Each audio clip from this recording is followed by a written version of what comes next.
Bismillah. Assalamualaikum warahmatullahi wabarakatuh. Waalaikumsalam warahmatullahi wabarakatuh. Innal hamdalillah nahmaduhu wa nasta'inuhu wa nastaghfiruh wa na'udzu billahi min sururi anfusina wa min sayyiati a'malina. May yahdihillahu fala mudilla lahu wa may yudlil fala hadiyalah. Nasyhadu an la ilaha illallah wa nasyhadu anna Muhammadan abduhu wa rasuluhu la nabiyya wa rasula ba'da. Faqad qala ta'ala fil Qur'anil Karim, ya ayyuhalladzina amanu taqullaha haqqa tuqatih wa la tamutunna illa wa antum muslimun. Wa qala nabiyuna Muhammad sallallahu alaihi wasallam fil hadits asy-syarif, may yuridillahu bihi khairan yufaqihu fid din wa man salaka tariqan yaltamisu fihi ilman sahalallahu bihi tariqan ilal jannah. Amma ba'd. Yang kami hormati Ustaz Taufik, para ustazah dan santriwati, anak-anakku yang dimuliakan Allah Subhanahu wa taala. Kaifa halukunna?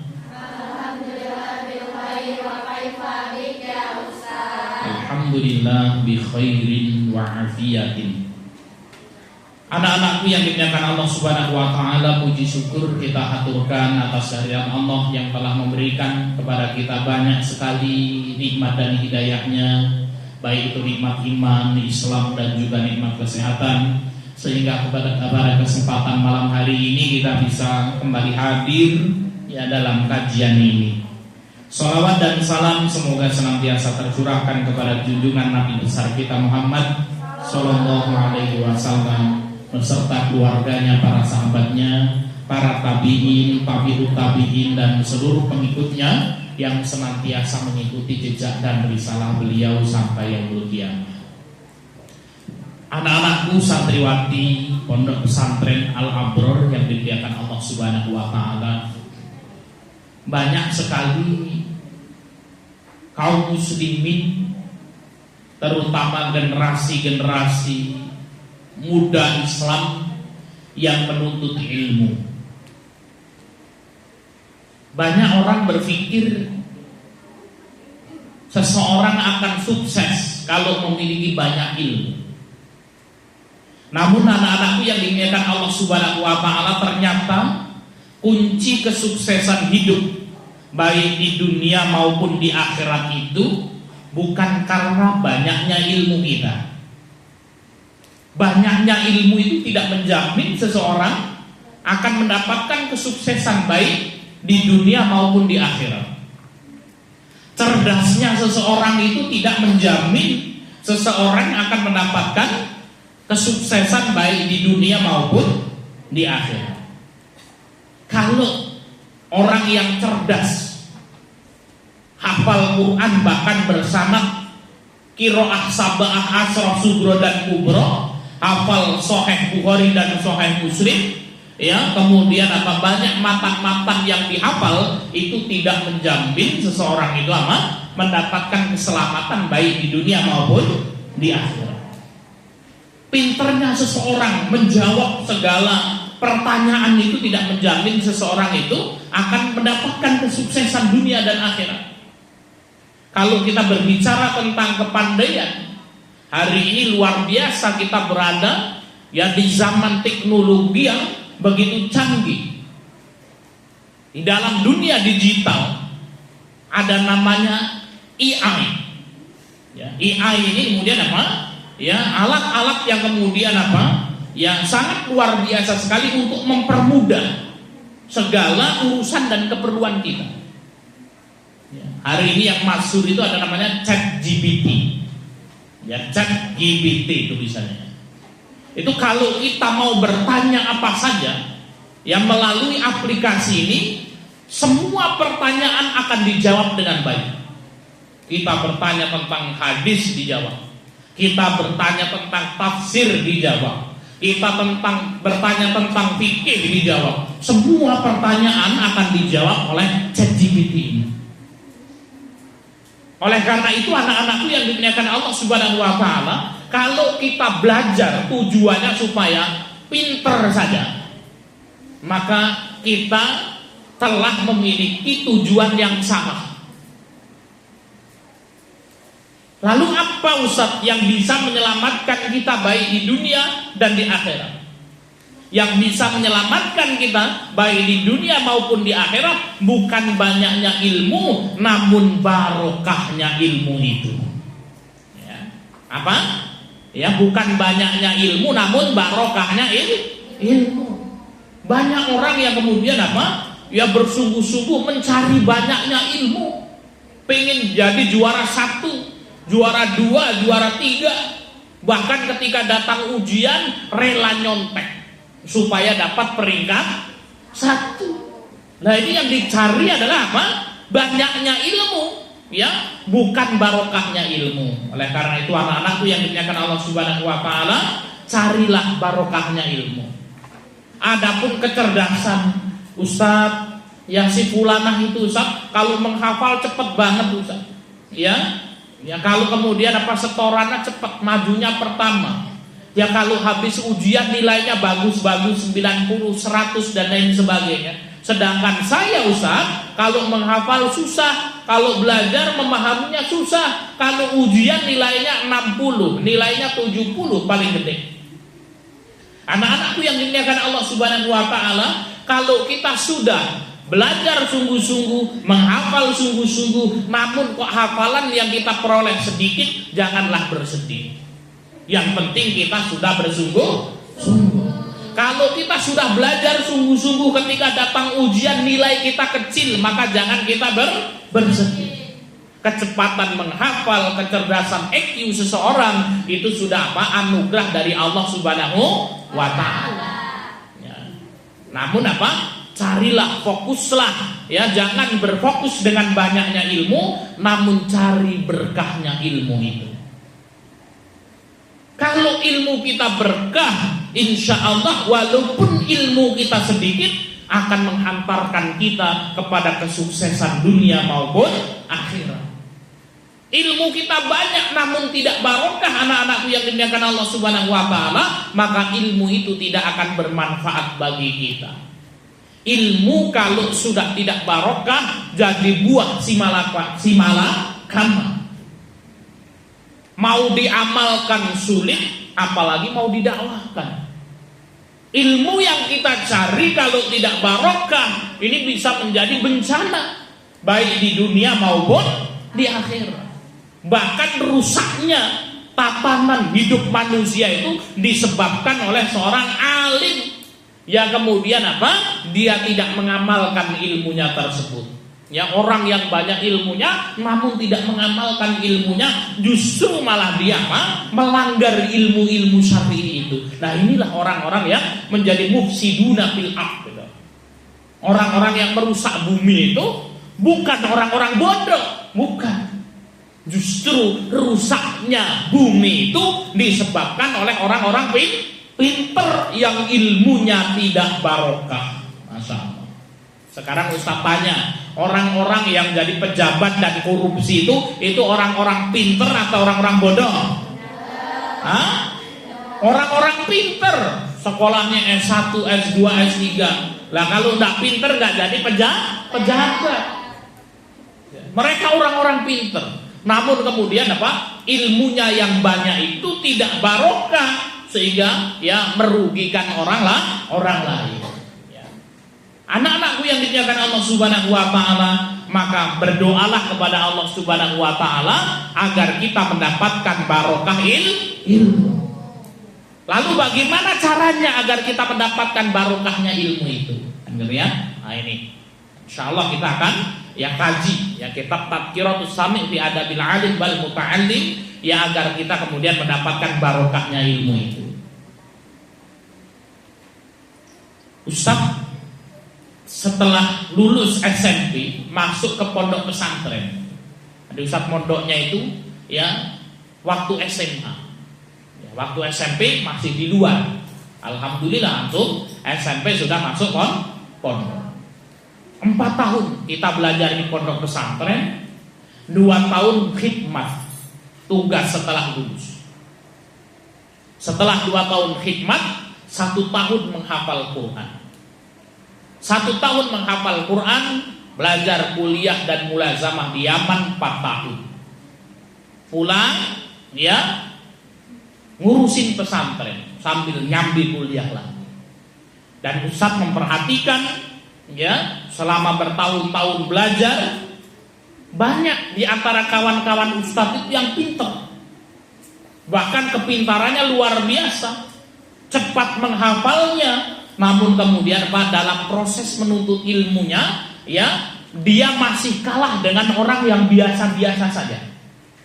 Ya, ini pinter ini. Ya penyakitnya orang pinter itu kadang-kadang males. Ya, karena dia cepat menghafalnya, mau ujian nanti aja lah, males-malesan. Ya, banyak main, gitu ya. Tapi kemudian apa? Kalau pas ujian nilainya gede, ngapalnya sebentar. Ada anak-anak yang menghafalnya sulit, namun dia bersungguh-sungguh. Akhlaknya baik, takdim terhadap guru-guru mereka. Anak-anakku yang dimuliakan Allah Subhanahu wa taala, ternyata kemudian apa? Ya anak-anak yang biasa saja. Namun kemudian apa? Dia bersungguh-sungguh.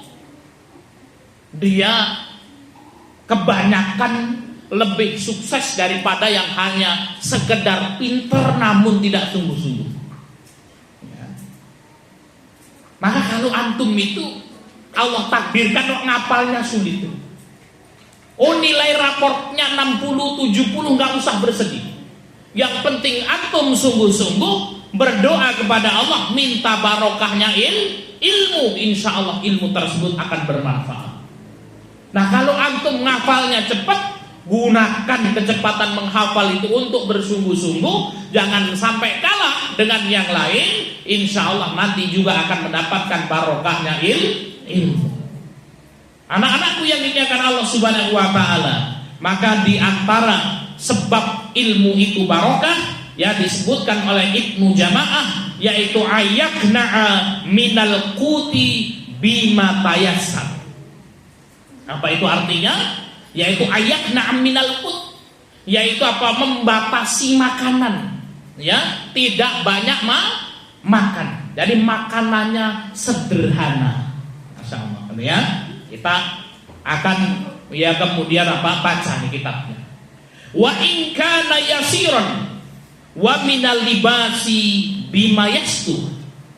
Jadi kalau pengen ilmu kita barokah, ya makannya jangan yang enak-enak, gitu ya. Makannya jangan yang enak-enak, justru yang ya sederhana saja. Kemudian wa minal libasi bima yastur, ya kemudian menggunakan pakaian yang sederhana. Nah ini, ya. Kemudian wa in kana khaliqan fabi sabri ala dhaikil aishi yanalu sa'atul ilmi. Ini luar biasa sekali Ibnu Jamaah mengatakan. Beliau mengatakan fabi sabri. Orang kalau ingin sukses dalam menuntut ilmu itu, dia harus bersabar. Bersabar dengan apa? Ala dhaikil aishi. Bersabar dengan sempitnya kehidupan, ya bersabar dengan sempitnya kehidupan. Orang kalau bersabar dengan sempitnya kehidupan, maka kemudian bayunalu sa'atul ilmi, maka dia akan mendapatkan luasnya ilmu yang ia cari. Maka anak-anakku yang dimuliakan Allah Subhanahu wa taala, ini kunci kesuksesan dalam menuntut ilmu yang sudah dilakukan oleh para generasi salaf. Kalau kita pengen sukses dalam menuntut ilmu, kita harus prihatin dalam kehidupan kita. Ya, makanannya sederhana, pakaiannya yang sederhana, ya, menjauhkan diri dari kesenangan-kesenangan dunia, kemudian bersabar terhadap pahit dan sempitnya hidup ini. Maka semakin kita prihatin dalam menuntut ilmu, maka luasnya ilmu itu akan kita dapatkan. Anak-anakku yang dimuliakan Allah Subhanahu wa taala, wa yujma'u samlul qalbi an muftaraqatil amali. Ya, maka kemudian apa? Kalau orang itu prihatin dalam menuntut ilmu, dia akan apa? Dikumpulkan keberkahan hatinya. Fatuhjaru fihi ya nabiul hikam. Masya Allah. Ya, jadi apa? Kalau dalam menuntut ilmu kita hidupnya prihatin itu, Allah akan bukakan, ya, yaitu apa? Sumber-sumber hikmah. Ya, dari ilmu itu akan Allah Subhanahu wa taala bukakan untuk kita ketika kita prihatin dalam proses menuntut ilmu. Maka anak-anakku yang dimuliakan Allah Subhanahu wa taala, pondok pesantren mendidik kita untuk hidup prihatin. Ustaz tanya, di pondok pesantren Al Abrar ini paling enak sayur apa? Ayam, gitu ya. Apalagi sop seneng sop ayam ya. Ya kalau makan ayam hari apa aja? Senin. Sudah kan. Kalau sop hari Ahad. Semuanya lezat enak gitu ya. Yang paling tidak antum senengin sayur apa? Apa labu siam nggak seneng ada? Oh, labu siam itu sehat. Ustadz aja ya makannya pakai labu siam. Ya, labu siam direbus. Nah, itu satu ya. Dicolek sama sambal terasi. Wah, itu enak sekali. Ya. Anak-anakku yang dimuliakan Allah Subhanahu wa taala, ya, jadi kemudian apa? Ketika kita berada di pondok pesantren, nah Ustaz tanya lagi. Enakan mana? Makanan di rumah atau di pondok? Di rumah, Masya Allah. Di rumah enak-enak ya. Ya pingin apa saja tinggal ngomong, Pak gitu ya, mau minta ini minta itu. Ya anak-anakku yang dimuliakan Allah Subhanahu wa taala, itulah hebatnya pondok pesantren. Ya, itulah hebatnya pondok pesantren. Ya, maka kemudian di sini apa? Ayatna minal qutma bima yatayas. Ya. Jadi kalau kita ingin sukses dalam menuntut ilmu, kita harus membatasi makanan kita yang enak. Makanannya harus sederhana. Maka anak-anakku yang dimuliakan Allah Subhanahu wa taala, di pondok pesantren Pak Ustadz kan gitu ya, kita makan tempe goreng, tempenya tipis seperti silet, gitu ya. Pak Ustadz kalau di pondok pesantren ya mau makan tobur kan gitu ya. Nah maka kesusahan yang ada di pondok pesantren, tobur makan, kalau mau makan tobur, mau mandi tobur, kadang-kadang menunya ya tidak menyenangkan diri kita. Itu adalah apa? Ya sebab barokahnya seseorang dalam menuntut ilmu. Ya. Dan perhatikan, para santri yang suka mengeluh, Ustadz makanannya tidak enak, ya Ustadz sayurnya tidak cocok. Nah ini hati-hati kan gitu ya, bisa jadi kemudian apa? Barokah ilmunya hilang. Ya.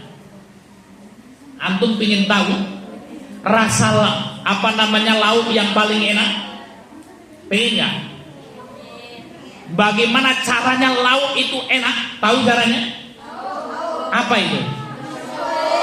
Bersyukur, terus nikmati, terus lauk yang paling enak anak-anakku adalah rasa lapar.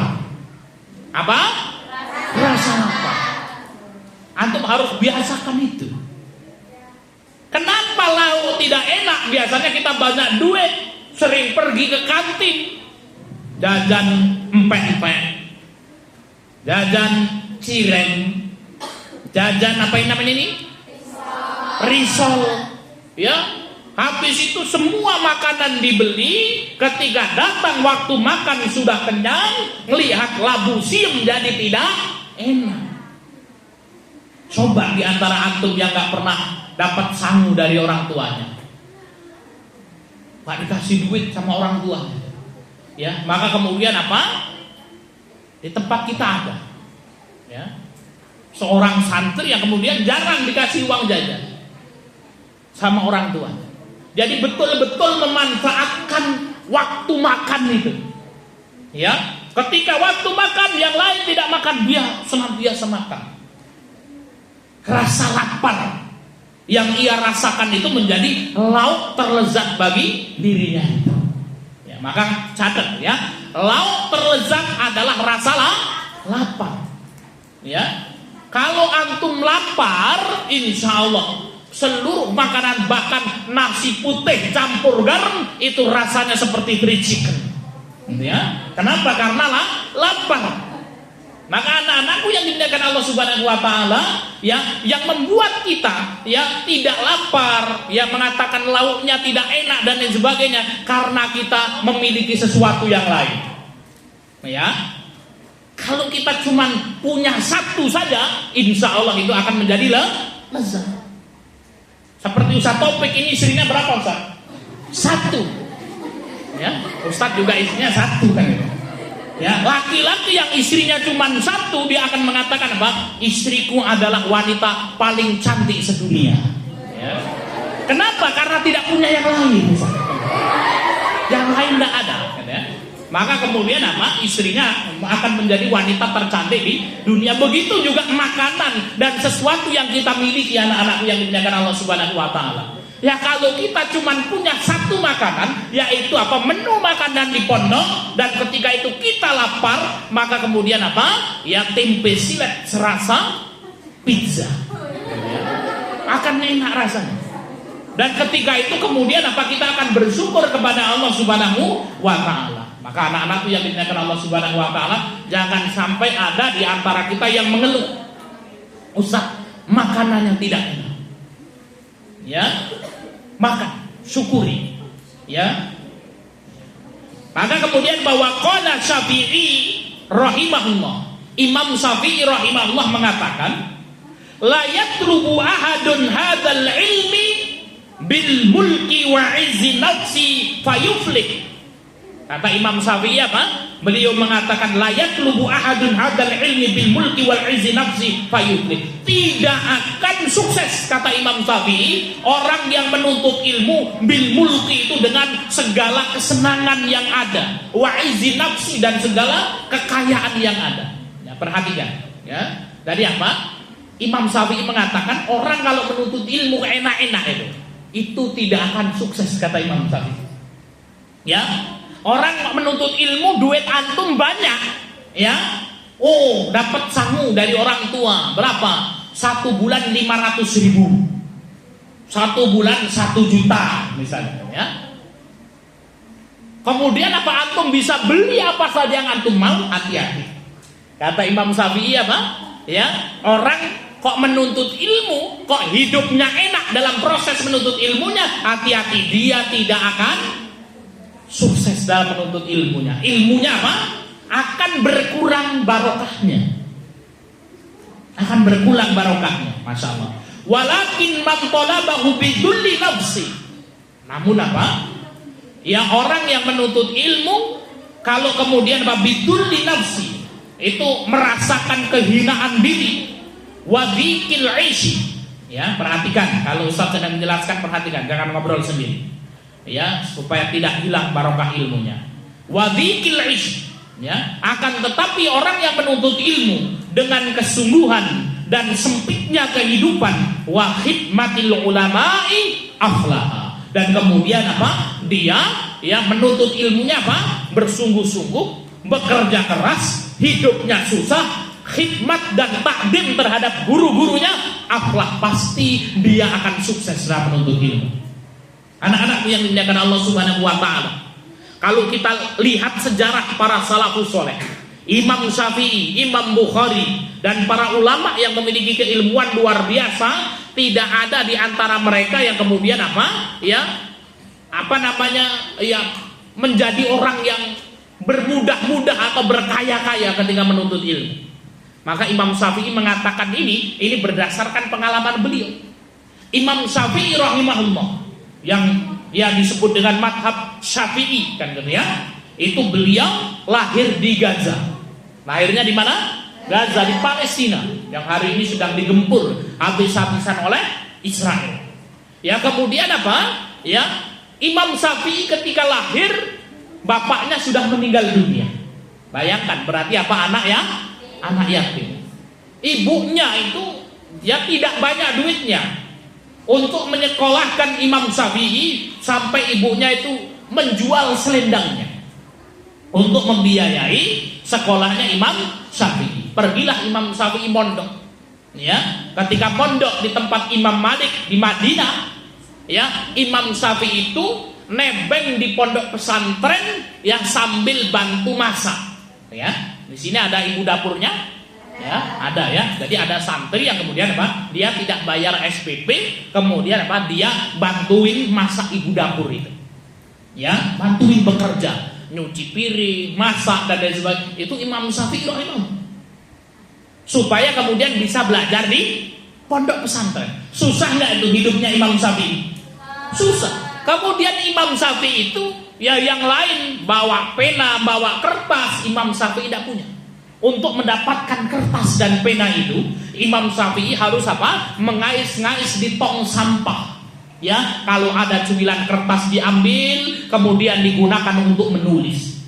Sampai suatu hari Imam Syafi'i rahimahullah ya hadir di majelisnya Imam Malik, ya maka kemudian Imam Syafi'i tidak mendapati kertas. Dia tidak mendapatkan. Ketika nyari di kotak sampah, ini kertasnya, ini mana yang masih kosong yang kemudian dibuang, ya ada sisa sedikit diambil, ternyata Imam Syafi'i tidak dapat itu.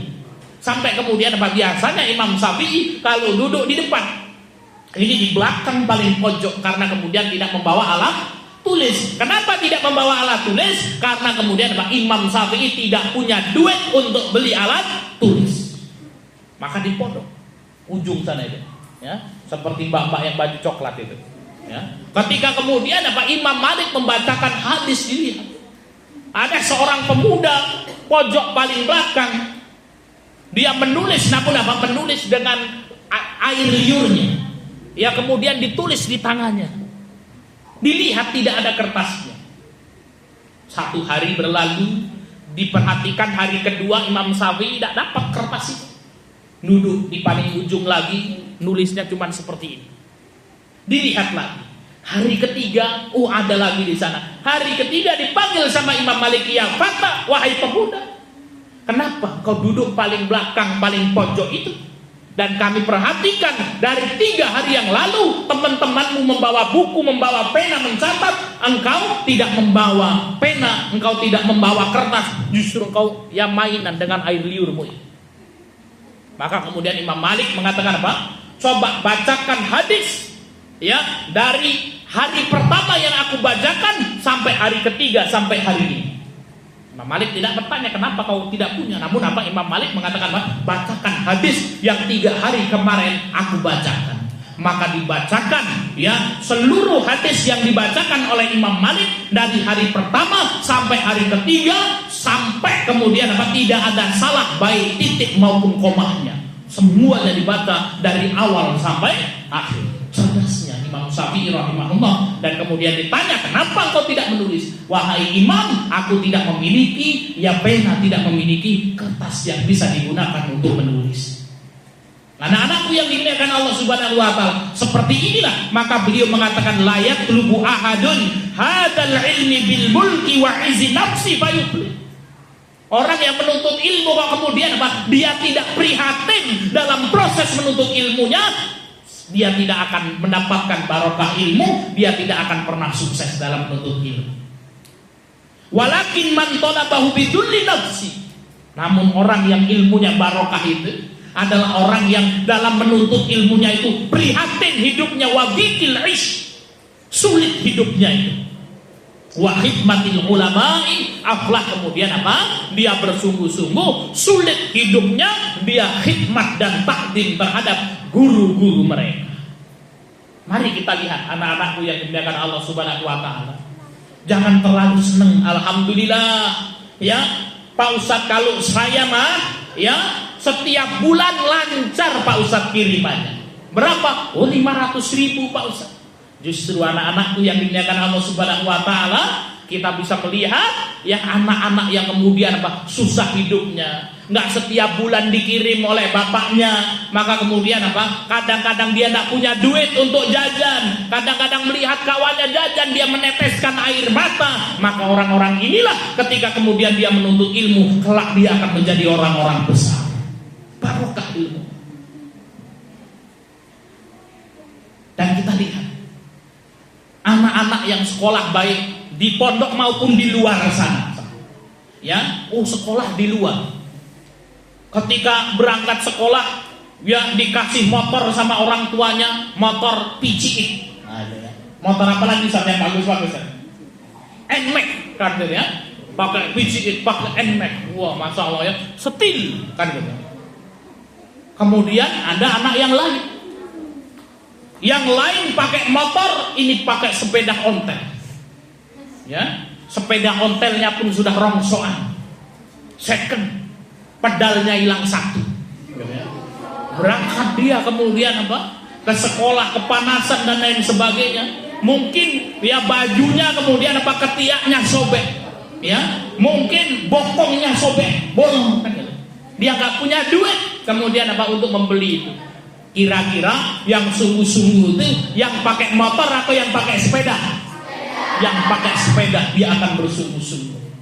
Yang pakai motor bagaimana? Duitnya banyak, nggak sampai sekolahan, mampir di pasar nongkrong, ya nanti boncengin cewek-cewek pergi kemana-mana, duitnya habis kan gitu ya. Untuk bayar SPP nggak sampai, nggak dibayarkan di sekolah. Namun kemudian yang pakai sepeda itu tadi, maka kemudian jangankan untuk nongkrong beli kopi, jangankan kemudian untuk bayarin ceweknya itu kan gitu ya. Yang orang tidak ada yang mau menengok dirinya, dia bersungguh-sungguh bisa sekolah pun sudah alhamdulillah.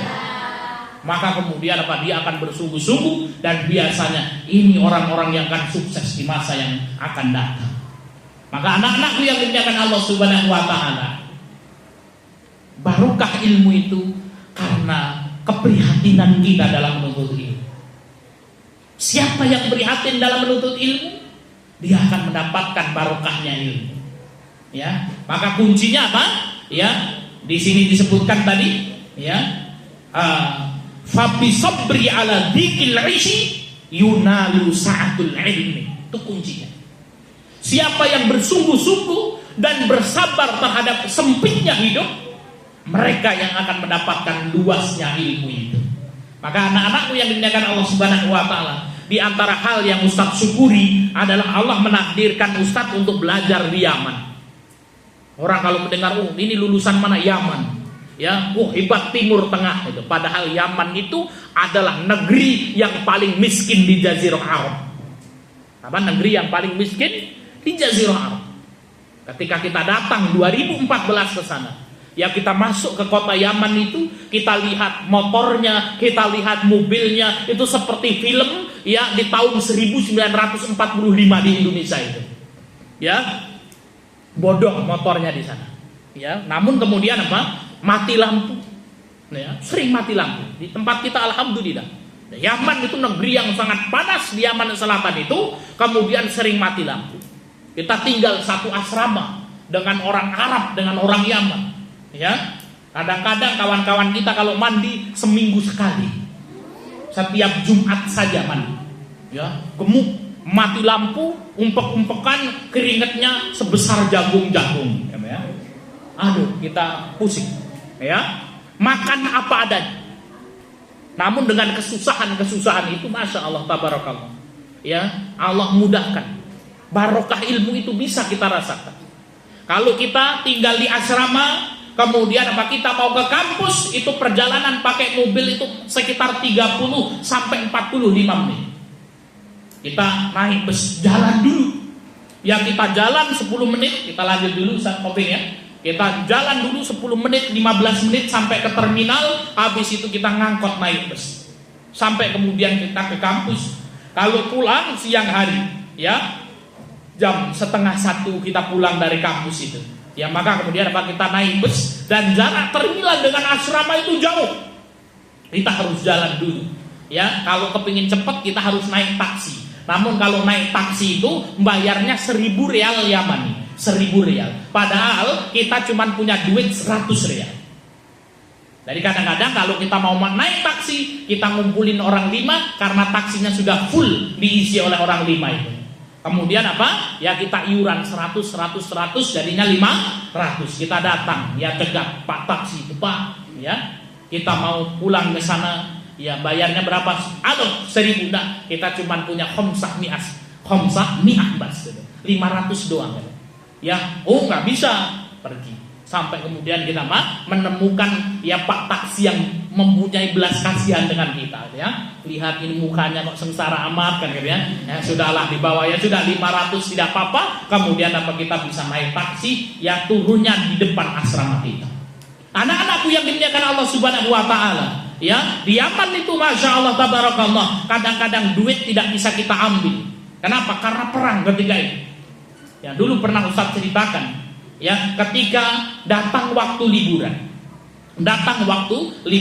Ketika liburan Ramadan, anak-anak pada pulang, pergi ke rumah mereka. Liburan. Antum kalau liburan Ramadan senang atau tidak? Senang. Pulang atau tidak? Ada yang ketika liburan Ramadan di pondok? Tidak ada, semuanya pulang. Ya, begitu juga teman-teman kami ketika bulan Ramadan, mereka dengan senangnya pulang ingin bertemu dengan keluarganya. Sedangkan kita jauh. Kalau mau pulang, ya harus lewat Oman dulu naik pesawat. Kita tak punya duit untuk pulang. Maka kemudian kita tinggal di asrama. Antum bisa bayangkan ya. Jadi apa? Ini di Pondok Al-Abror ketika liburan kemudian pada pulang semuanya, ya ada santri yang tinggal di sini. Kenapa? Karena mau pulang tidak punya duit. Tinggal di sini. Kemudian Ustaz Harno mengatakan kalau Ramadan tidak dimasakkan. Tidak ada masak. Ya. Maka kemudian apa? Ya sudah. Ya ketika tidak masak, ya ada waktu berbuka sama sahur. Maka di masjid kami, ya di sana asrama kayak seperti ini, namun juga untuk umum, Ustaz. Orang-orang datang. Ya, jadi kalau suri, ya mereka buka bersama. Takjil saja, makanannya pakai bakhomri sambusa, gitu ya. Itu makanan ya. Bakhomri itu seperti ini, ya. Kemudian apa? Roti goreng, Ustaz. Roti goreng. Ya, ketika orang makan, maka kemudian kita ikut nebeng nimbrung sama mereka. Ya ketika orang pada bubar, ya kita ambilin roti sisaan orang-orang itu, kita ambil untuk apa? Supaya nanti malam kita bisa makan sahur. Ya, untuk sahur kita makan roti goreng. Alhamdulillah karena kita masih punya duit, kita pergi. Ya setelah sholat taraweh, kita pun pergi untuk beli ayam. Ya, jadi mat'am itu ada ya satu lepek kecil yang berisi nasi Arab. Kemudian satu potong ayam, yang ayam itu dibagi 6 atau 8 lah, gitu ya. Itu harganya 750 rial. 750 rial. Kita makan itu. Sampai kemudian apa? Ya, suatu malam, ya, duit saya tinggal 1.000 rial saja. Tinggal berapa? 1.000 rial. Maka kemudian apa? Pada sholat tarawih saya menghampiri salah seorang kawan saya, Ustaz Fulan, yang Masya Allah, ya. Saya hampiri beliau, ya akhi, gimana? Mau makan nasi atau tidak? Beliau mengatakan apa? Saya sudah 3 hari tidak makan nasi. Wajahnya pucat, kelaparan. Sudah 3 hari tidak makan nasi. Roti goreng itu yang dimakan, kenapa? Karena tidak punya uang. Oh saya bilang, oh sudah. Sekarang kita pergi ke mat'am. Kita pergi ke warung makan, gitu ya. Ya sudah nanti saya bayarin. Ya padahal ya saya lapar juga. Tapi kemarin alhamdulillah masih makan nasi. Saya pergi ke mat'am itu, ke warung makan, warteg kalau tempat kita. Kemudian saya panggil pelayannya, Pak, kita beli nasi. Ya, ya wahid, ya satu saja kan wahid. Ya. Kenapa? Karena saya cuma bawa duit 1.000 rial. Harganya 750. Kalau beli 2 cukup atau tidak? Tidak cukup. Beli 2 tidak cukup, maka 1 saja. Saya kasihkan kepada kawan saya, ya akhi, kul, makan. Ya, antum mana? Ya, saya bilang dengan tersenyum, alhamdulillah saya sudah lapar, antum makan saja. Ya, berapa laparnya? 3 hari sudah tidak makan nasi, antum bisa merasakan, antum makan saja. Ini bener akhi, antum nggak makan, antum makan saja. Padahal di dalam hati saya ingin makan itu kan. Ya, teman saya melihat kawan saya ini makan dengan lahapnya itu, saya tidak tega karena sudah 3 hari tidak makan nasi. Saya cuma melihat itu ya sambil menelan ludah aja. Ya, ini enak sekali. Padahal apa? Saya juga sangat lapar untuk itu. Maka anak-anakku yang dimuliakan Allah Subhanahu wa taala inilah ya susahnya menuntut ilmu itu kita rasakan barokah ilmu. Kemarin saya WA kawan saya ini, Ustadz Fulan ini, beliau sekarang tinggal di Kalimantan. Kalau ada para masyayikh dari Timur Tengah, beliau yang mengiring, beliau yang menerjemahkan. Ya, dan barusan kemarin beliau dapat beasiswa daurah ke Oman, gratis, naik pesawat terbang bolak-balik bertemu dengan para masyayikh kibar. Ya, saya bilang sama beliau, antum di mana Ustaz? Alhamdulillah saya pergi ke Oman. Ya, bertemu ya dengan para masyayikh yang ada, ya kemudian apa? Ya ini ilmunya barokah. Orangnya nggak terlalu pintar, anak-anak yang dimuliakan Allah Subhanahu wa taala. Namun kemudian apa? Susahnya hidup dalam belajar itu mendatangkan keberkahan ilmu. Bahkan kemudian apa? Ada yang unik dari beliau ini. Dari beliau ini kalau kuliah paling rajin, catatan paling lengkap. Ya, itu kakak kelas saya. Ya. Nah kemudian apa? Ada kawan-kawannya yang lain cerdas, pinter, tapi males-malesan. Ketika mau datang ujian maka kemudian, yuk kita pergi ke Ustadz Fulan ini, catatannya lengkap. Ya akhi, mana catatanmu? Ya sudah sini kita belajar bareng. Karena temennya itu tidak berangkat, beliau catatannya yang lengkap, maka diajarin kawannya itu. Oh ini bab ini, seperti ini, yang lain belajar sama beliau. Ya, jadi apa yang pintar-pintar ini belajar dari beliau. Beliau kasih catatannya, beliau jelaskan ya penjelasannya. Ketika datang ujian dibagi nilai beliau adalah yang beliau mendapatkan nilai yang paling kecil di antara kawan-kawannya. Nilainya paling kecil padahal beliau yang ngasih catatan, beliau yang ngajar. Setelah nilainya kecil diejek sama kawan-kawannya itu. Wah, itu nilainya kecil itu kan. Itu kecil sendiri itu kan. Besok ketika mau ujian kawan-kawannya datang lagi, ya akhi, ya mana catatannya kemarin, ajarin dong. Dikumpulkan, diajarin lagi. Nilai beliau ketika ujian paling kecil diejek lagi sama kawan-kawan. Kira-kira kalau antum seperti itu bagaimana? Diajarin atau enggak? Enggak diajarin. Dikasih catatannya atau enggak? Enggak. Namun beliau kasih catatannya itu, diajarin kawan-kawannya itu. Walaupun kemudian beliau nilainya paling kecil, namun kemudian beliau masih terus berbagi dengan kawan-kawannya. Susahnya beliau, sabarnya beliau mendatangkan barokah ilmu yang sangat luar biasa. Siapa di sini yang pengen ilmunya barokah, angkat tangan. Masya Allah. Siapa di sini yang siap susah hidupnya di pondok pesantren, angkat tangan. Yang siap prihatin di pondok pesantren, yang tidak mau protes-protes dengan lauk di pondok pesantren.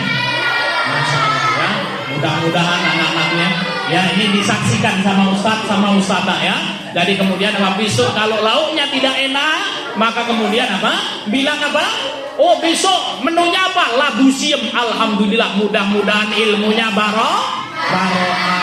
Ya, pokoknya kalau dapat lauk yang tidak enak, doanya apa? Mudah-mudahan ilmunya barokah. Bersabar antum makan nikmati, insya Allah akan mendapatkan keberkahan ilmu. Demikian anak-anakku yang dimuliakan Allah Subhanahu wa taala ya, tausiah yang bisa kita sampaikan pada kesempatan malam hari ini. Mudah-mudahan ya bisa kita pahami dan bisa kita amalkan dengan baik. Ya, demikian yang bisa kita sampaikan. Kita tutup dengan lafaz hamdalah dan doa kafaratul majlis. Alhamdulillahirabbil alamin. Subhanakallahumma wa bihamdika asyhadu an la ilaha illa anta astaghfiruka wa atubu ilaik. Wal akhir wassalamu alaikum warahmatullahi wabarakatuh.